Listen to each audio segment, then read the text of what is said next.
95% de la seguridad recae en la prevención, y esto es precisamente parte de lo que vamos a trabajar y vamos a ver nosotros en esta presentación con el fin de poder darle la mayor atención a este tipo de problemas. Cerca de 250 millones de correos electrónicos han sido analizadas, 4.5 millones de ellas han sido con malware y más de 300,000 sitios han sido infectados a través de malware, ¿sí? Hay más de 50,000 amenazas por día que están sucediendo a nivel mundial. Y esto hace que de una manera empiece a crecer bastante en todas las organizaciones y que muchas veces ni siquiera nos estamos dando cuenta de lo que está pasando. El hecho de tener hoy a la gente trabajando desde casa ha generado pérdida de control y lo vamos a ver precisamente en algunos de los puntos. De hecho, en esta presentación lo que voy a hacer es hablar algunos de los puntos que en su momento hice con una presentación para la Universidad de las Américas de Puebla de UTLA Jenkins, de la Escuela de Graduados de Jenkins de la UTLA de Puebla. Entonces, voy a hacer mención sobre eso y sobre eso vamos a trabajar algunos de los temas. Bueno. Uno de los puntos a discutir es sobre el tema, por ejemplo, de la parte de los accesos que se empiezan a generar. Por un lado, marketing, por ejemplo, necesita subir contenido a YouTube. Sí, pero también la gente del área de TI necesita cuidar el ancho de banda. Es decir, hoy por hoy la gente necesitaría acceso a YouTube o bien tenemos que restringirlo. Este es uno de los puntos que deberíamos estar tomando en cuenta, sobre todo, por ejemplo, cuando estamos antes de COVID, es decir, en marzo, enero, febrero, y nos vamos al año pasado, uno de los grandes problemas que nosotros descubríamos con nuestros clientes era el acceso a YouTube. Si bien es cierto, YouTube es un tema en el cual nosotros podemos conocerlo como para poder trabajar, y cuando digo trabajar es porque lo utilizamos, muchas de las empresas lo utilizamos como un esquema de capacitarnos. De hecho, cuando nosotros terminemos esta presentación, la idea es editar el video y después subirlo como parte de acceso para que todo el mundo pueda tener y verlo este video en YouTube. Pero también el tema es cuando las organizaciones empiezan a ver grandes problemas con el acceso indiscriminado en YouTube. Entonces ahí es donde nosotros debemos decir, oye, YouTube debería ser permitido o debería ser bloqueado. Pues todo va a depender del cumplimiento de las necesidades en base a políticas. Y esto significa políticas, ¿sí? Bueno, entonces, ¿por qué? Porque, por ejemplo, nada más para darles un caso, descubrimos con un cliente que YouTube, cuando hicimos un análisis de todas las comunicaciones que hubieran dentro de la organización, esto es obviamente antes de COVID, ¿sí? Nosotros nos dimos cuenta que hicimos el reporte y en ese reporte salió que el 65% del tráfico de la organización era de YouTube. La pregunta dijeron, oye, pues está bien, porque todo el mundo se está capacitando y están tomando cursos a través de YouTube.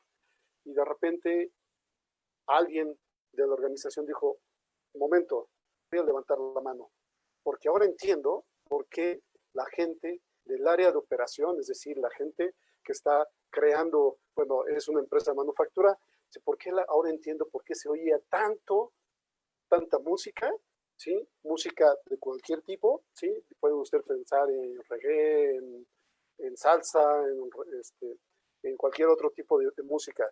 Y entonces ahora seguramente están utilizando YouTube para estar escuchando, ¿sí?, sus videos.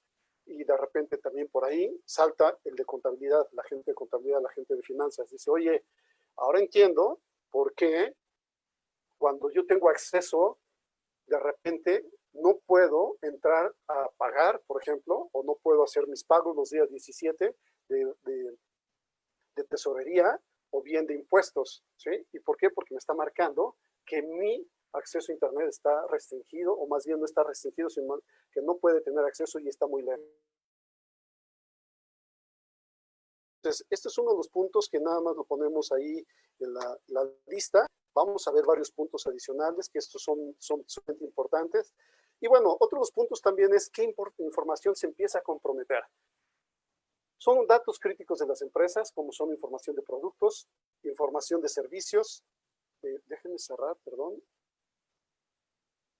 algunas cosas. ¿Listo? Para que no... Perdón, me había olvidado. Ok.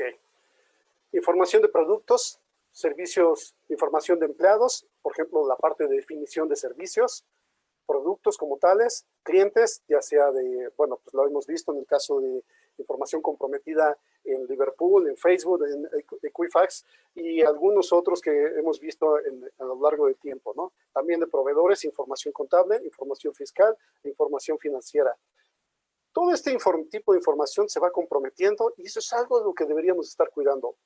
Por eso es que estamos marcando que la seguridad de la información es un ciclo que no debe de acabar. De tal manera que primero tenemos que protegerla, después de llevar un control, detectar toda la información, todo lo que está pasando y reforzar una vez haber hecho el análisis para que toda esta información, los riesgos, empiecen nosotros a clarificarlos y sobre todo a detectarlos y a controlarlos. Entonces, por eso es importante sobre el tema de la información. ¿Ok? Y bueno, también la información financiera, los estados de cuenta, las cuentas de acceso. Por esto decimos que las necesidades en los ataques informáticos, los ataques informáticos han incrementado tanto en número como en complejidad. Y esto significa que, por ejemplo, ayer lo vimos, seguramente ustedes, algunos se enteraron, algunos lo percibimos, en el caso de Twitter, ¿sí? Twitter, por ejemplo, el día de ayer hubo ataque a Twitter y varias cuentas que son verídicas, que en el caso de Elon Musk, en el caso de Apple, en el caso de Uber, en el caso de Barack Obama, en el caso de Joe Biden, ¿sí? Y muchas cuentas de Estados Unidos estaban pidiendo, se pusieron algunos posts, algunas publicaciones, en donde se pedía que si que se estaban comprometiendo a poder dar una misma inversión que tú estabas haciendo para apoyar. Es decir, si tú depositabas $1, ellos te regresaban $2. Y obviamente, cuando estamos viendo este tipo de situaciones que son cuentas verídicas, cuentas que son reales, pues la gente empezó a caer. Y solamente en 30 minutos alcanzamos a ver que más de 7.8 millones de dólares fueron en fraudes. Y gracias a este tipo que hablábamos de la parte de los ataques informáticos. Entonces, también otro de los puntos es que día a día son descubiertas nuevas vulnerabilidades en los sistemas informáticos. Hoy por hoy, por ejemplo, el día de hoy se descubrió una vulnerabilidad a nivel de DNS de Microsoft. De tal manera que si esa vulnerabilidad no se atiende en su momento, puede hacer que los usuarios empiecen a navegar o incluso los mismos servidores empiecen a navegar a sitios indebidos. Entonces, por eso es importante estar al día con el tema de las vulnerabilidades de los huecos de seguridad. Y bueno, otro de los puntos es que las redes corporativas son el principal objetivo, o más bien eran el principal objetivo, bueno, siguen siendo el principal objetivo, pero antes de marzo, estamos hablando de COVID, bueno, vamos a hablar de la pandemia, ¿sí? No tanto de COVID, porque COVID empezó en diciembre. Antes de la pandemia, en México por lo menos, que es decir, en marzo, las redes corporativas, todos estábamos trabajando en las empresas, se veían como el principal objetivo, pero hoy el principal objetivo sigue siendo las redes corporativas, pero a través de la gente que está trabajando en casa, y lo vamos a ver más adelante, ¿ok? Bueno.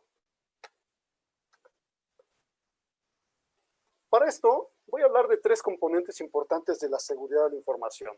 Esos 3 componentes son sumamente importantes y que todos deberíamos de llevarlas a cabo. 1, políticas, es decir, definir las reglas del negocio, las reglas de cómo debemos seguir el cuidado de la información, por ejemplo. Esa es una de ellas, es decir, todos en la organización deberíamos de tener esas políticas de seguridad de la información, de cuál es el tratamiento, cómo vamos a transferir la información, cómo vamos a almacenar la información o cómo vamos a mantener la información en la organización. Pero también debe de haber la tecnología.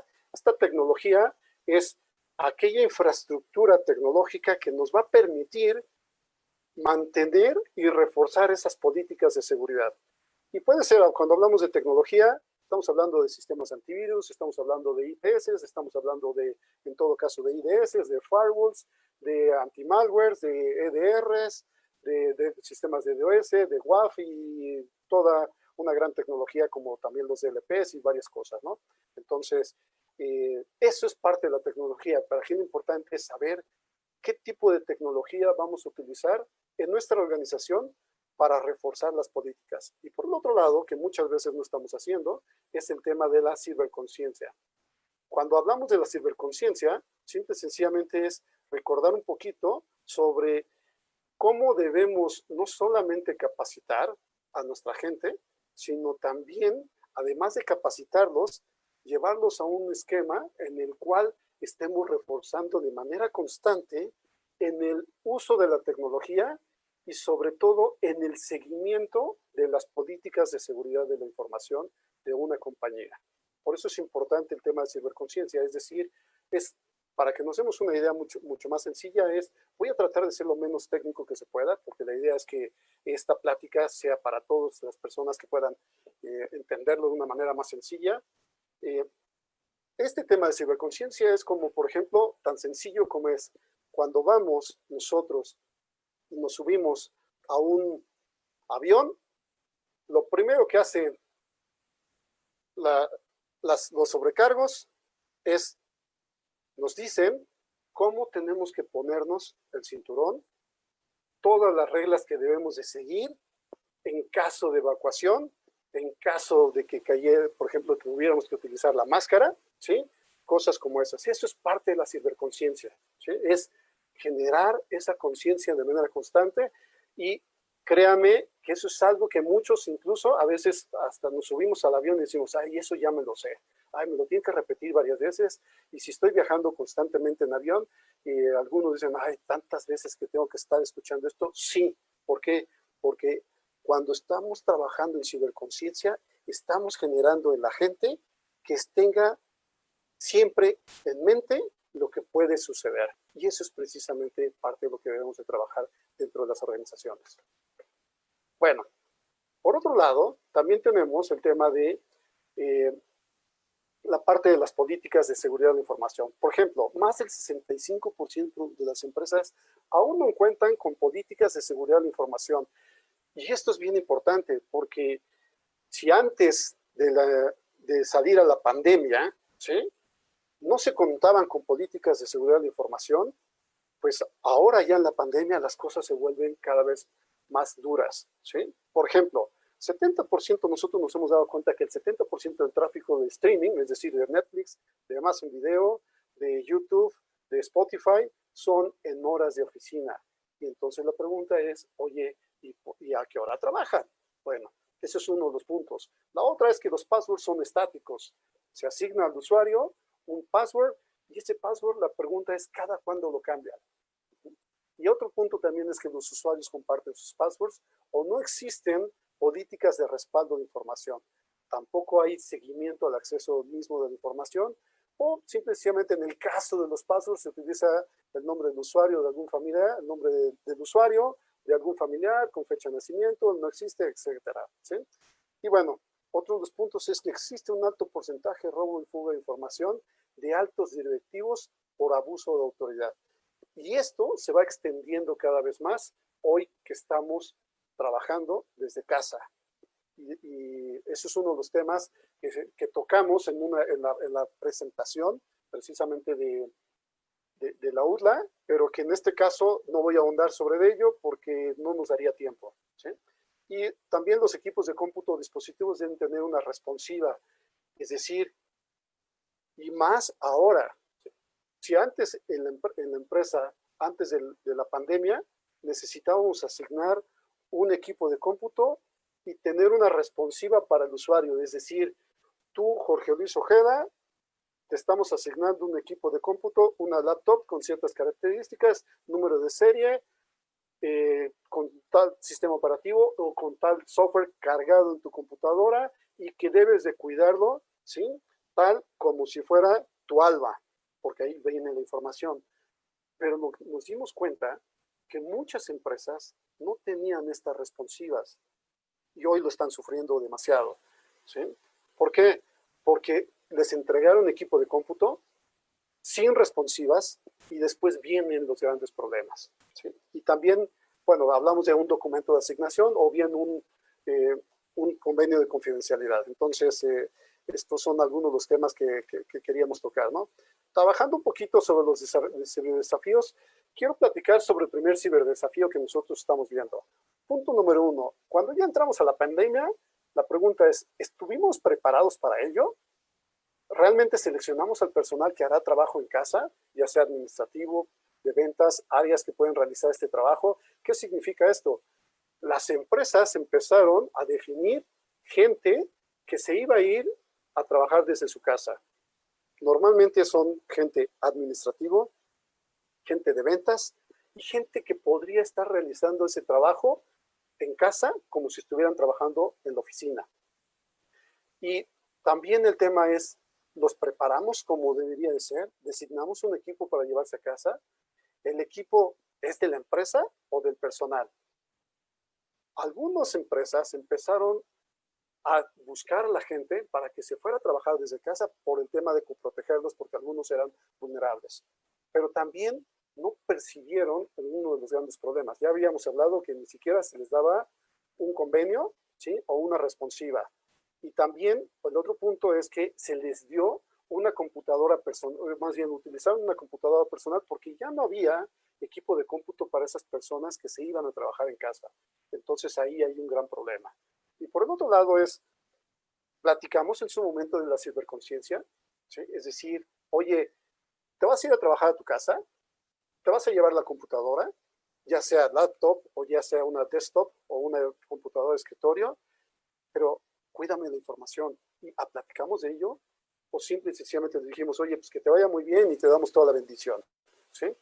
Y por lo tanto, el personal que se fue a casa, se fue casi con la bendición, ¿sale? Entonces, bueno.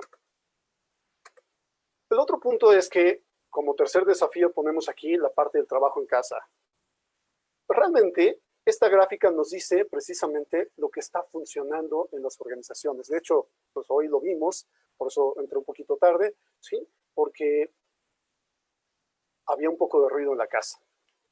La casa como tal no está preparada para el trabajo realmente en la casa. Y la gráfica lo dice muy claro, por eso lo quise poner así. Porque buscamos un lugar en el cual nosotros podríamos trabajar en la casa de tal manera que pudiéramos hacer nuestras funciones en la organización. Y a veces es un lugar incómodo, a veces, por ejemplo, como este, a lo mejor este es mucho más cómodo de lo que muchos de nosotros podríamos estar.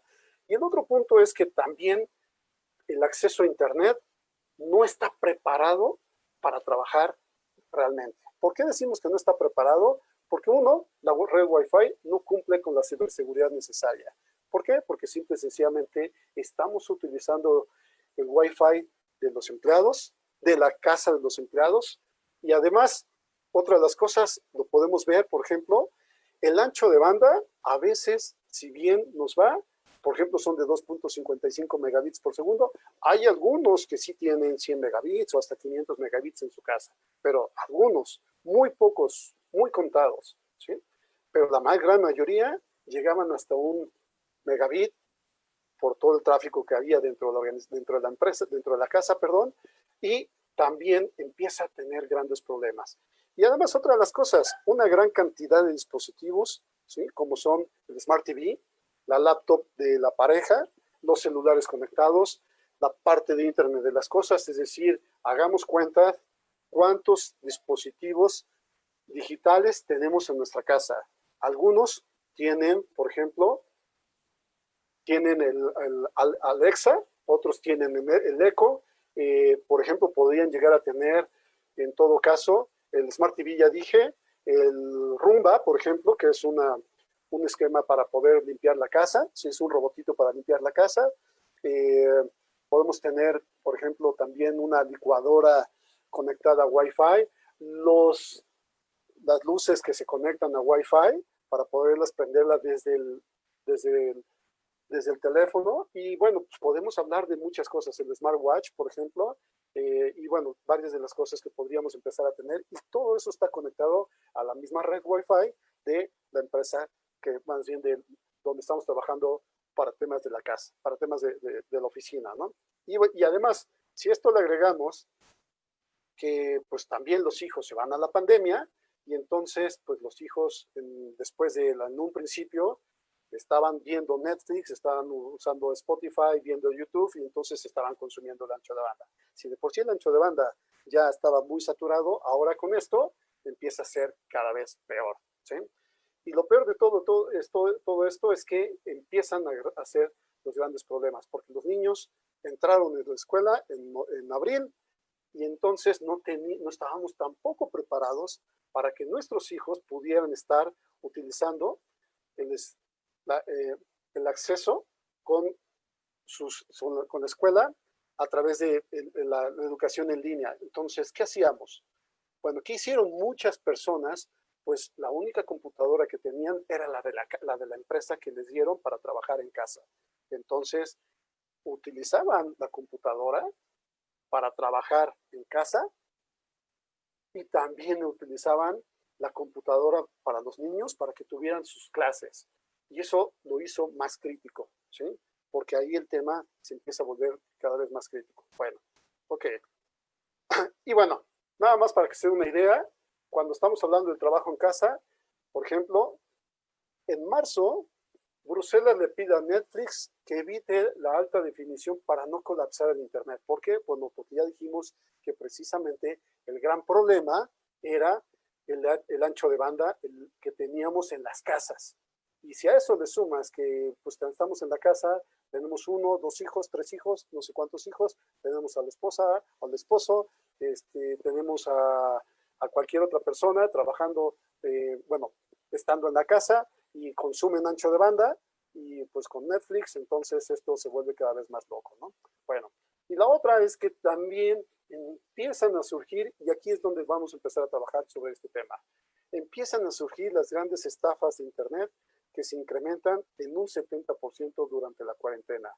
Y son temas como clásico, COVID, por ejemplo, clásico, tema de finanzas, es decir, te prestamos dinero para que puedas salir de tus deudas, o bien clásico, por ejemplo, donde te ofrecen trabajo en alguna secretaría, ¿sí? Y llena tus datos y le das seguimiento y de repente funciona que a esa persona le están pidiendo dinero. Esto es fraude.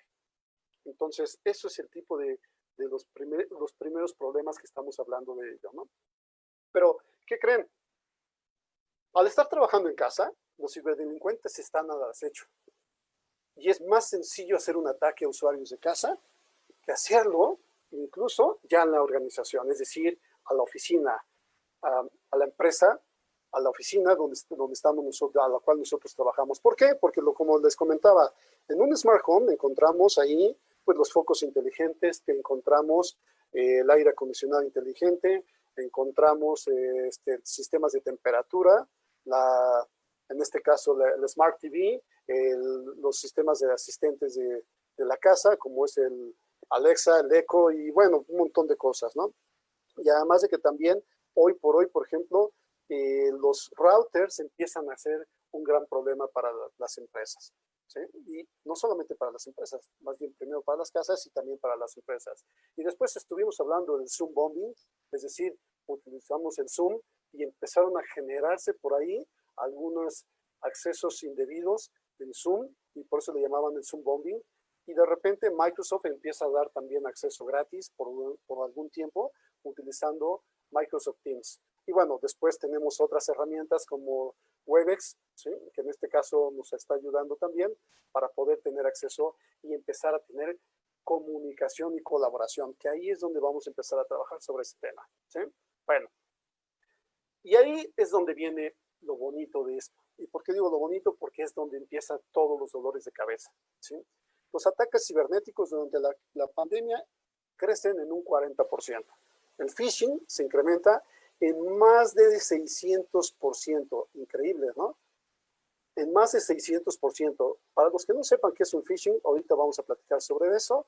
Y bueno, Simplemente para hacerlo el tema rápido, sobre la parte de phishing, vemos promociones, que en este caso es de Amazon. Son promociones que normalmente nos estarían llegando, por ejemplo, de Amazon, que nos podrían estar llegando de PayPal, que nos pueden estar llegando de Apple, que nos pueden estar llegando de muchas empresas, incluso de Rappi o de Uber Eats o cualquier otro, y que parecería que sería un correo electrónico de alguna de estas organizaciones, ¿sí? Y pues nosotros lo abrimos, le damos clic, y lo que está pasando es que no nos fijamos en ciertos detalles que ahorita en las siguientes láminas vamos a ver, y les voy a decir algunas sugerencias de qué nos debemos de fijar para evitar que el día de mañana caigamos en un correo ficticio, que bueno, en este caso son los phishing, ¿no? Y bueno, pues obviamente el tema también de los temas que son de COVID. Y otra de las cosas es que también empiezan a hacer los engaños de redes sociales, por ejemplo, con Facebook o con LinkedIn o TikTok. En el caso de, por aquí puse un ejemplo de LinkedIn que me llegó por ahí en LinkedIn de una persona que supuestamente trabaja en Shell y que me pedía que yo fuera su contacto. Al hacer el análisis de ese contacto, me di cuenta que ya tenía cerca de 200 contactos. Y de esos contactos, como 30 de los míos, ya, bueno, mis contactos eran contactos de él. Pero empecé a hacer el análisis a conciencia y dije, uno, esta foto yo la he visto en otro lugar. Y empecé a hacer el análisis y efectivamente esta foto es de una persona que no es esta persona, que no es este Orlando Kou. Y lo que hice fue mandarles un mensaje a todos los contactos que ya eran contactos de él para decirles, oye, ten cuidado porque esta persona no es la que debería de ser y por ahí puede ser tener un problema, ¿no? Bueno, entonces ese tipo de problemas se empiezan a ver y los ciberdelincuentes están al acecho, están viendo, están buscando la manera en que empiecen a caer, ¿sí? Por ahí también decimos que si el cibercrimen fuera un país, podría estar en el 13º lugar a través de ingresos per cápita, ¿sí? Entonces, simplemente el Producto Interno Bruto de todo el mundo sería, el cibercrimen estaría ubicado como el lugar número 13. Y bueno, también les recomiendo este documento del Foro Económico Mundial, en donde nos habla sobre la tasa de COVID, la tasa de contagio de COVID, que se dice que es de 1 a 3, es decir, que una persona podría llegar a contagiar a 3, pero ¿qué pasa con los temas de ciberseguridad? Bueno, un ataque de infección a través de, bueno, un ciberataque, ya sea, por ejemplo, un virus o un malware, podría ser, incluso ahí lo describe en ese documento que les recomiendo que lo vean, podría ser hasta 27 veces, es decir, por una computadora que se infecte, podría llegar a infectar a 27 computadoras adicionales. Bueno, y entonces aquí es cuando decimos nosotros, ¿cuánto pagarías por recuperar tu información? ¿Qué significa? Punto número 1 es que los ciberdelincuentes, el primer esquema de acecho más fuerte lo están haciendo a través de correo electrónico. Y entonces los correos electrónicos empiezan a ser atacados, ¿sí? Y lo hacen a través de phishing, lo hacen a través de BEC, lo hacen, por ejemplo, también a través de fraudes, y también se piensan utilizar robo y fuga de información por los temas de correos electrónicos y de colaboración. Y bueno, vamos a hablar un poquito sobre qué es un phishing. Bueno, ¿cuáles son los problemas de ciberseguridad? El 85% de todo el correo electrónico enviado en 2019 ha sido spam, ¿sí?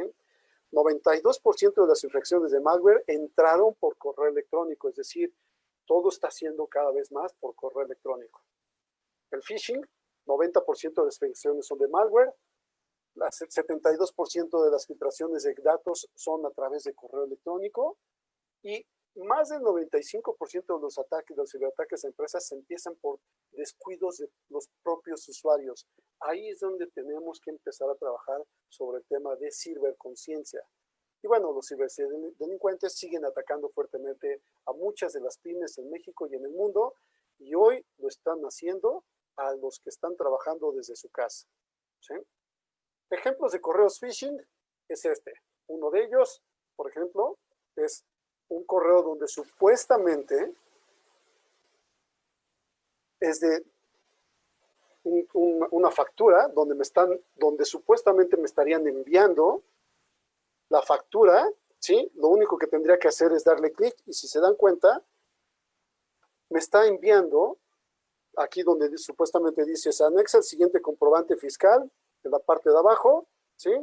Dice SAT, supuestamente la liga es sat.gov.mx, el folio número tal, pero cuando le verificas bien el URL, es decir, la liga, te manda a otro lugar. Entonces, lo que tendremos que fijarnos es, uno, ¿quién lo está mandando? Dos, las ligas no hay que abrirlas, pero por lo menos fijarnos, en todo caso, hacia dónde están dirigidas las ligas. Y tres, el otro punto también importante es a quién se lo están mandando, porque aquí aparece mi nombre, pero también hay veces que no aparece mi nombre o aparece otra persona, entonces esos son de los puntos que tendríamos que estar revisando, ¿no? El otro es, por ejemplo, de un supuesto correo electrónico que me manda un banco, un supuesto banco, que en este caso algunos ya lo deben de reconocer, pero si se dan cuenta, el remitente es un postmaster@dimar.com.pl, es decir, no es del banco, ¿sí? Que en este caso es Banorte. Bueno, están tratando de imitar a Banorte, que en este caso no es la fuente Banorte, aunque aquí me dicen notificaciones@Banorte, en realidad lo está mandando otro correo electrónico de otro lugar, y bueno, más abajo vendría un archivo, ¿no? Entonces, ¿qué debemos de cuidar en los correos electrónicos? Y esto apúntenlo muy bien, porque eso es algo lo que tendríamos que estar trabajando a través de Ciberconciencia con nuestro personal. Uno, debemos de revisar el remitente, es decir, el dominio del cual nos están enviando el correo electrónico corresponde a la empresa que nos está llegando el correo electrónico. Por ejemplo, el de hace ratito, el dominio era diferente del de Banorte. El destinatario, sí era mi nombre. La liga, sí, y el contenido. Normalmente, en el contenido, la ortografía les falla como no tienen una idea, ¿sí? Entonces, hay que cuidar esos temas. Y bueno, la otra es, muchos dicen que deberíamos de tener sentido común. La realidad es que el sentido común es el menos común de los sentidos, y lo digo de esta manera.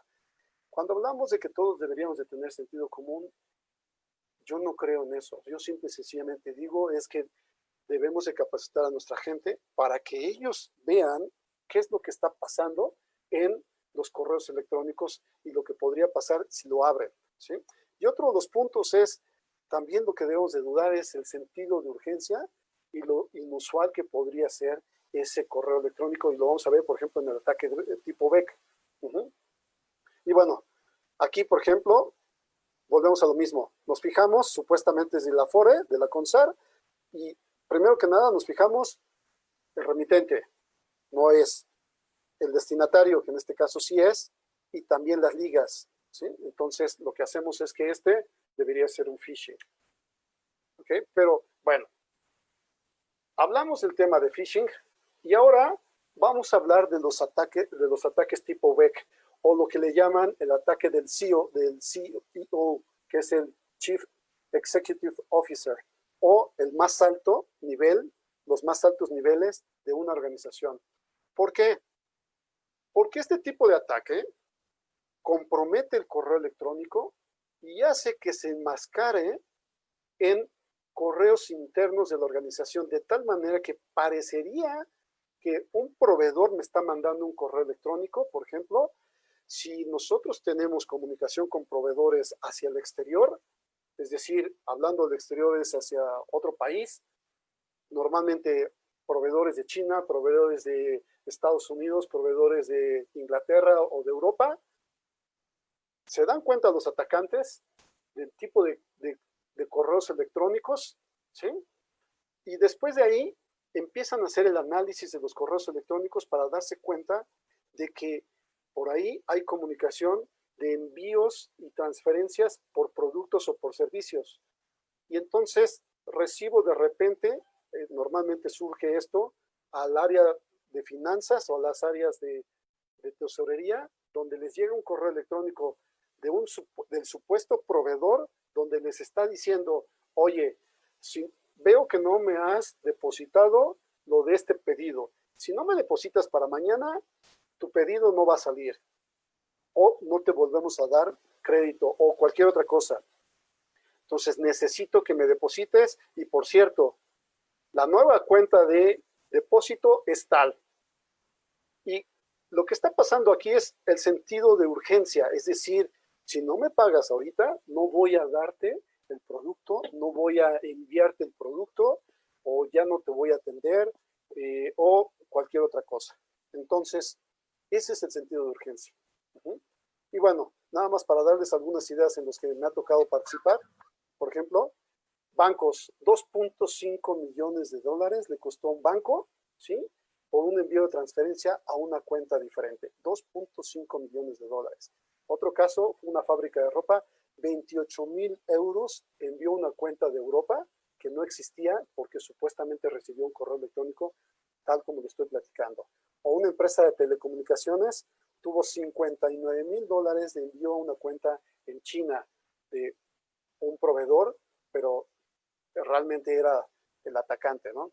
O una filial de Toyota, por ejemplo, el año pasado pagó 34 millones de dólares por un tipo de estos ataques. Ahora, ¿cómo empiezan estos correos electrónicos? Empiezan a través de un phishing, es decir, empiezan a través de una promoción, empiezan a través de, normalmente es una promoción de PayPal, es una promoción de un Starbucks, es una promoción de Google, por ejemplo, es una promoción de Uber Eats, en donde te dicen, te ganaste, por ejemplo, también puede ser incluso de Apple, te vas a ganar tal producto o tal cantidad si das tus datos. Y pues cualquiera podría dar sus datos y a partir de ese momento empiezan, lo que hicimos fue abrirle la entrada a los atacantes y después de ahí comprometen el servidor de correo electrónico y entonces empiezan a hacer todo ese análisis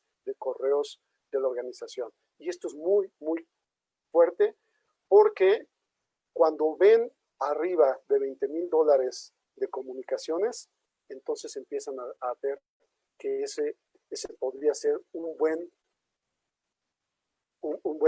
lugar para poder hacer los ataques. Y por ejemplo, aquí se pueden dar cuenta, ¿sí?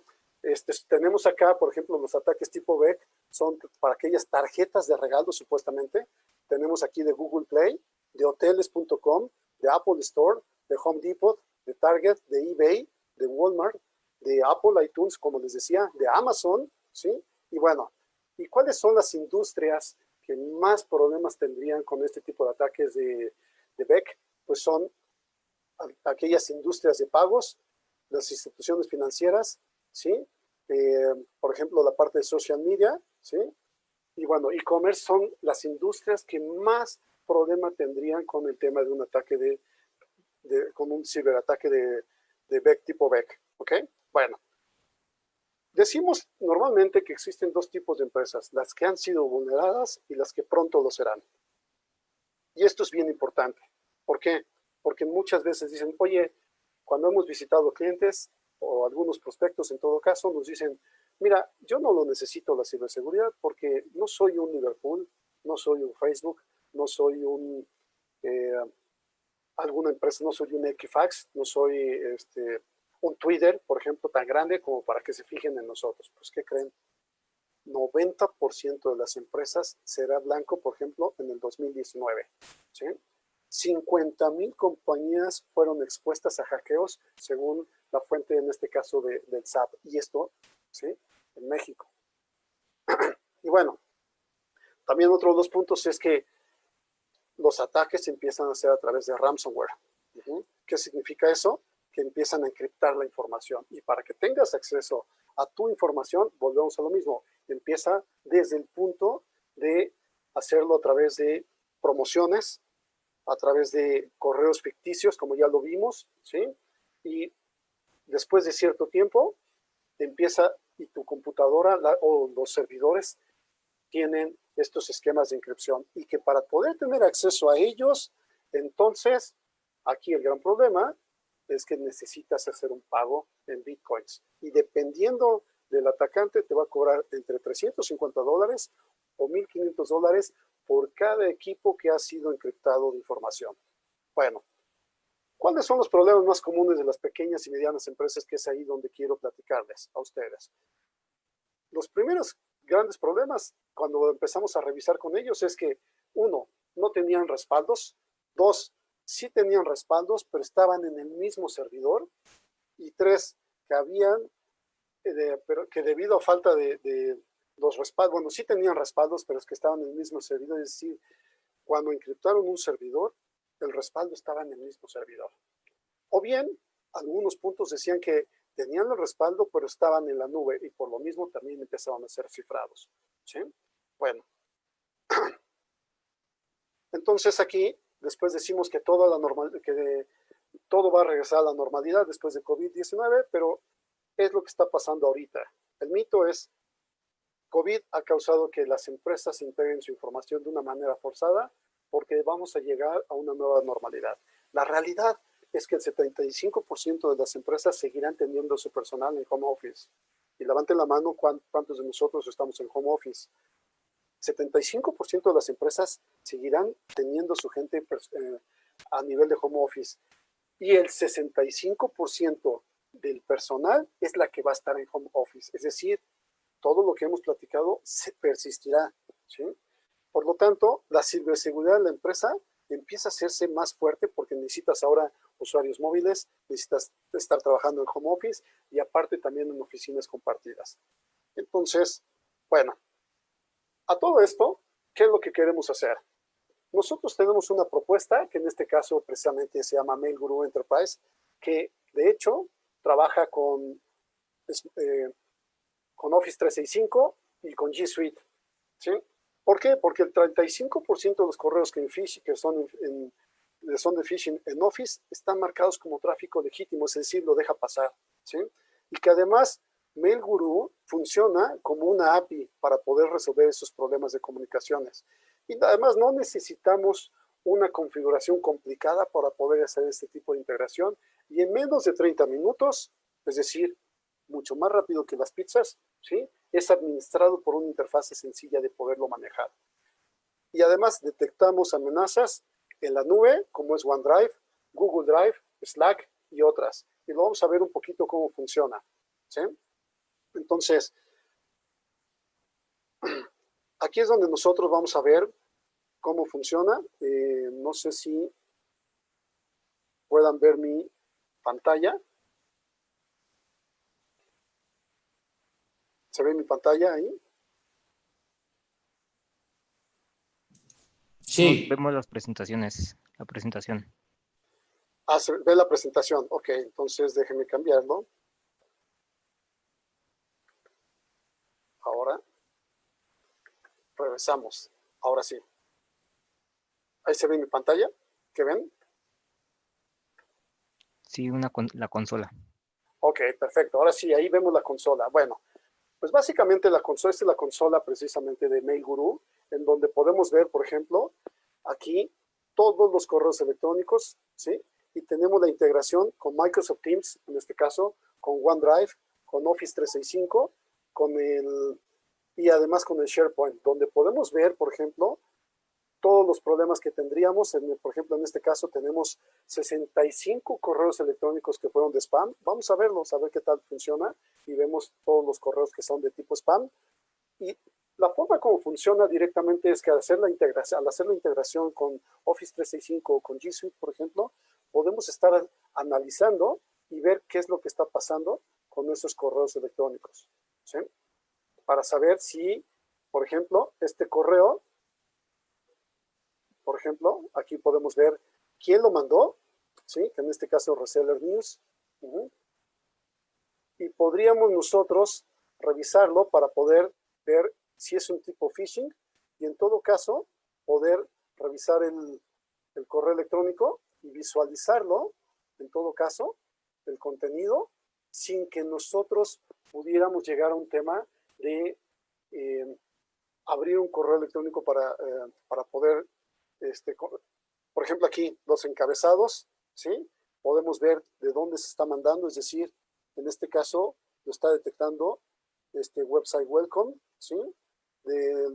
Para quién se lo mandaron, por ejemplo, en este caso para R. Lascano, a nivel de correo de RealNet, y bueno, podemos ir revisando cada uno de los contenidos para saber si nosotros este correo electrónico en realidad es un spam, ¿sí? O bueno, vamos a decir que si es un spam, lo vamos a dejar en cuarentena y entonces aquí decimos, bueno, este correo ahora simple y sencillamente va a estar como en cuarentena.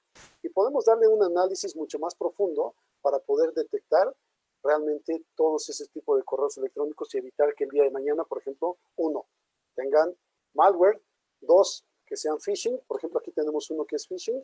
Vamos a ver este correo, a ver si es cierto. Y lo vemos. Oye, mira, este es un correo que parecería phishing, simple y sencillamente lo ponemos como crítico, o en caso de que no fuera phishing, simple y sencillamente lo podemos cambiar a una severidad mucho más baja, ¿no? Entonces, y con esto podemos darle seguimiento de manera puntual a toda la comunicación que tendríamos a nivel de correos electrónicos y evitar que el día de mañana pudiéramos tener grandes problemas a nivel de correos electrónicos con phishing, ¿no? Como ya lo platicaba, uno de los puntos es la parte de los ataques tipo Beck, ¿sí? Y podemos sacar un análisis mucho más profundo a nivel de, por ejemplo, de OneDrive. Queremos hacer un análisis a nivel de OneDrive. Por ejemplo, aquí vemos, tenemos 153 correos electrónicos, 153,000 correos electrónicos, tenemos 36 usuarios internos, ¿sí? En este caso, pues tenemos por ahí, por ejemplo, el análisis para poder revisarlo a nivel de, bueno, podemos verlo también a nivel de phishing, ¿sí? O incluso, por ejemplo, si queremos hacer un análisis a nivel de correos que pudieran tener posible fuga de información, podemos utilizar esta herramienta, que en este caso se llama DLP, que es prevención de fuga de información, ¿sí? De protección de datos a través de fuga de información, por eso existe el DLP. Y bueno, por ejemplo, aquí una de las cosas importantes, vamos a ver que es phishing. Simple y sencillamente lo tenemos, que en este caso me lo están, por ejemplo, Jonás Bombeo, ¿sí? Y la realidad es que este es phishing, ¿sí? Y bueno, pues aquí me lo está marcando directamente ya el sistema a través de Smart Phishing, ¿sí? Y en todo caso podemos, si no fuera phishing, podemos ponerlo, reportarlo como este correo electrónico es en todo caso como un correo legítimo, un correo limpio, a lo mejor es un spam, que bueno, ahorita lo que voy a hacer es simple y sencillamente es phishing. ¿Cómo sé que sí es, qué tan certero es esto? Bueno, pues yo sé que sí, bueno, voy a ponerle aquí que en realidad es phishing, y simplemente lo que va a hacer es, como trabaja a través de un sistema de inteligencia artificial, está reconstruyendo toda su base de conocimiento para poder darle un mayor seguimiento a todas estas comunicaciones a través de, precisamente, de Mailburó.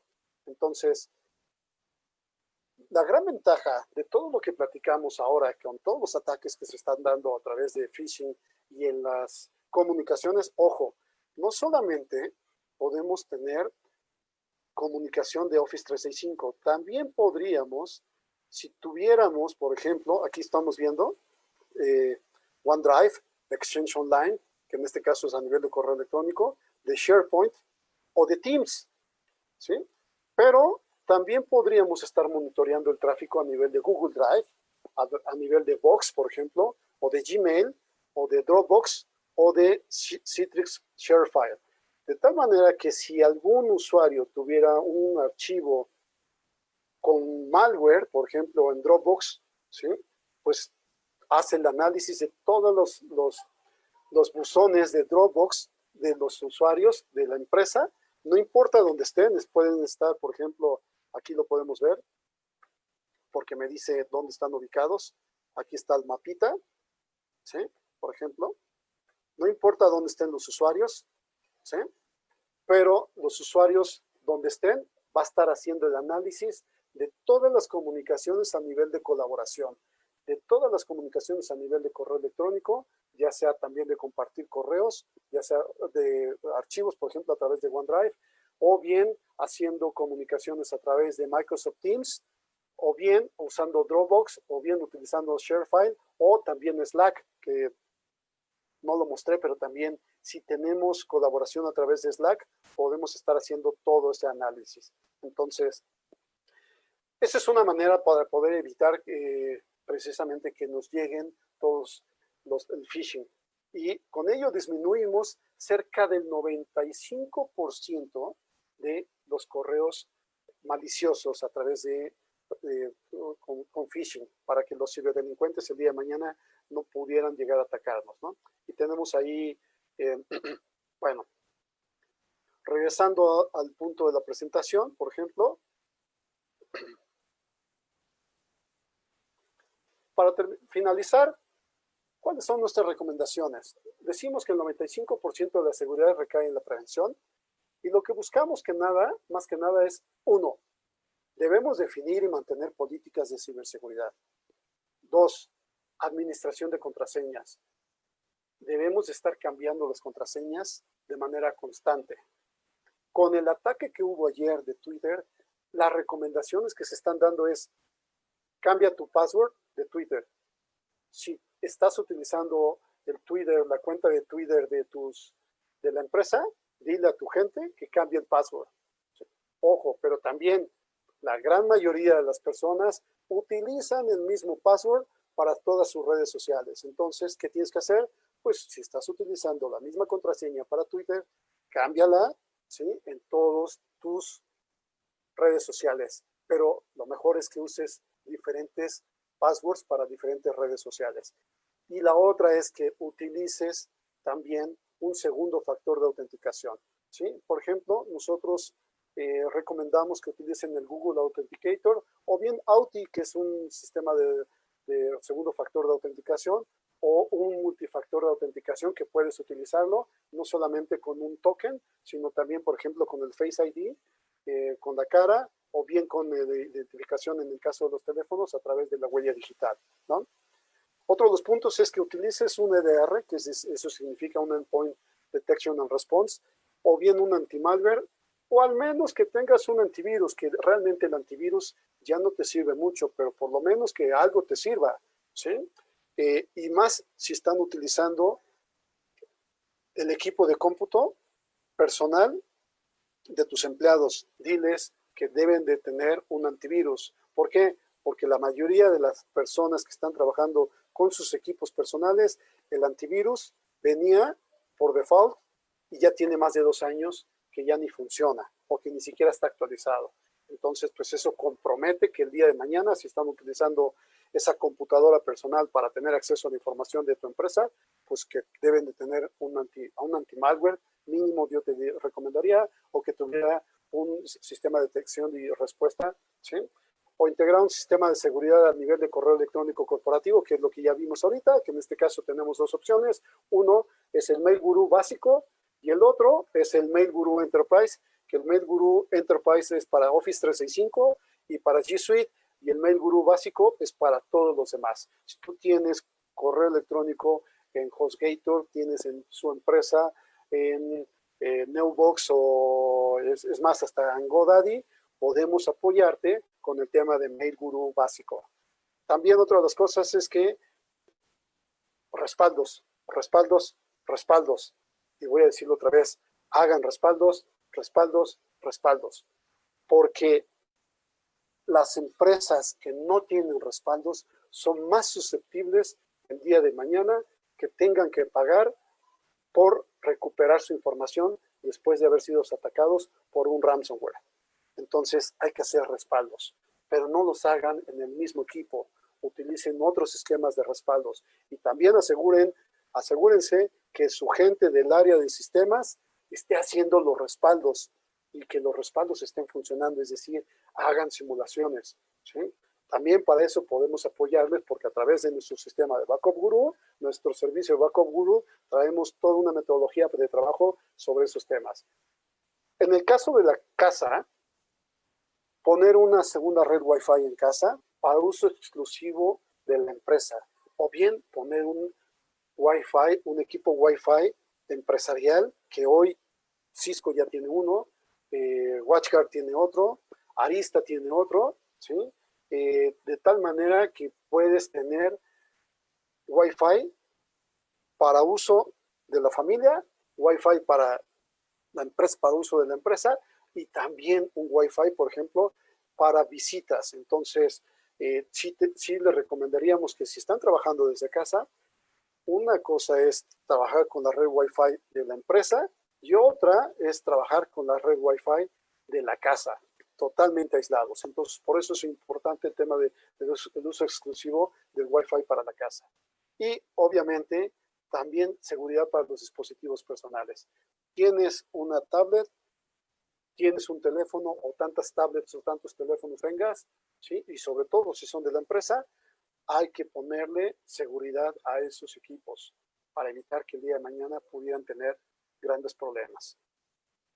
Y bueno, y también hay que seguir un poquito el tema, por ejemplo, unas guías que en este caso nosotros basamos mucho de nuestra tecnología, mucho de nuestros servicios, basados precisamente en la National Cyber Security Center del Reino Unido. Entonces, una de las cosas que nos piden es respalda tu información, si se dan cuenta en primer lugar, ¿sí? Permanece que tú, más bien mantén que tus dispositivos móviles, que son los smartphones o las tablets, estén seguras, ¿sí? Prevente con daños de malware, ¿sí? Evita ataques de phishing y sobre todo utiliza passwords, ¿sí? Cambia tus passwords, utiliza un administrador de passwords, que en este caso, por ejemplo, les recomendamos que utilicen Dashlane o cualquier otro, por ejemplo, como Passportal es otro también. Y bueno, con esto terminamos. Comentarios o aclaraciones, pues serán bienvenidos.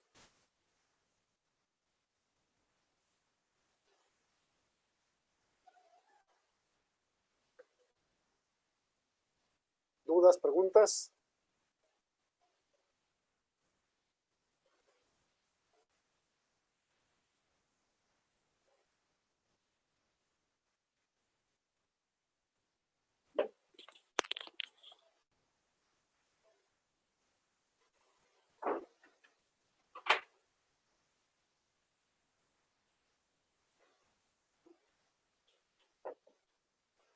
Hola, hola.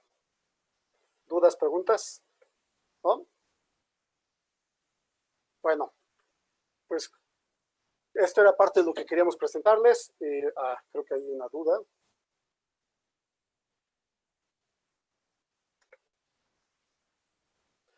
Claro que sí, Luis Adrián, con todo gusto les podemos mandar la presentación. La intención es que también este video lo vamos a editar y lo vamos a poner en nuestras redes sociales en YouTube y con gusto te mandamos el video una vez que termine o en su defecto te estaremos enviando la presentación.